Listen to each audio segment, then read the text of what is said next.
Chaban-Delmas. Merci Monsieur le maire, mes chers collègues. Oui, apporter une réflexion sur ce sujet me paraît plus qu'utile, puisque je crois qu'on est tous d'accord pour dire qu'il y a une certaine forme de congestion des modes de transport sur notre métropole. Donc de ce point de vue-là, l'intention est tout à fait louable et légitime. Toutefois, on est tous conscients ici aussi qu'on est dans un contexte économique compliqué, avec des hausses d'impôts qui ont été décidées par votre majorité encore il y a peu.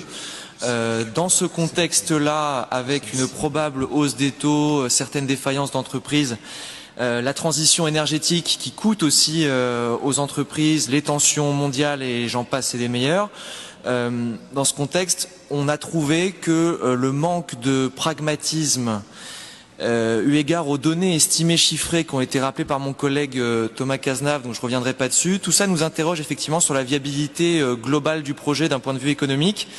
Les estimations semblent miser, en tout cas, sur une fréquentation et des retombées économiques générées par cette fréquentation supérieures à ce que pourrait être la réalité de l'emploi de ce mode de transport.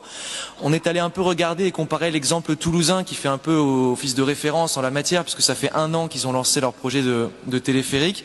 Et effectivement, après 1 an d'exploitation, ils ont constaté qu'une fréquentation d'à peu près 25% en moins par rapport à celle prévue était constatée. Et quant au coût, ils ont, eux, bondi de 40%.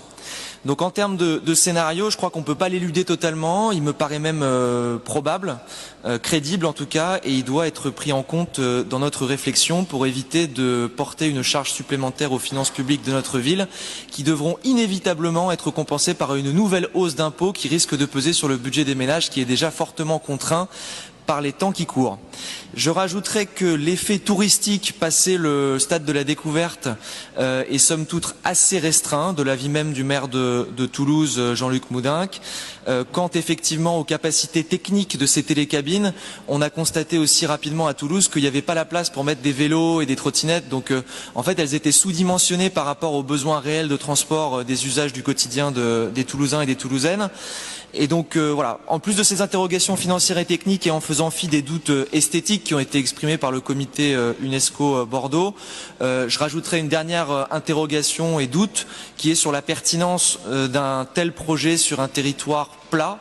Alors à moins de nous démontrer par A plus B que notre ville comporte un dénivelé physique important avec une éventuelle nouvelle côte de Bacalan, une montée de la Benauge ou encore la redoutée côte Saint-Genès, nous ne sommes donc, vous l'avez compris, pas convaincus ni par la viabilité économique ni par l'utilité logistique, alors que d'autres effectivement solutions existent, comme a été rappelé par Thomas Cazenave. Notre groupe est donc plutôt contre ce projet de transport par câble comme il nous a été présenté. Il n'y a pas de vote, hein. On n'est pas...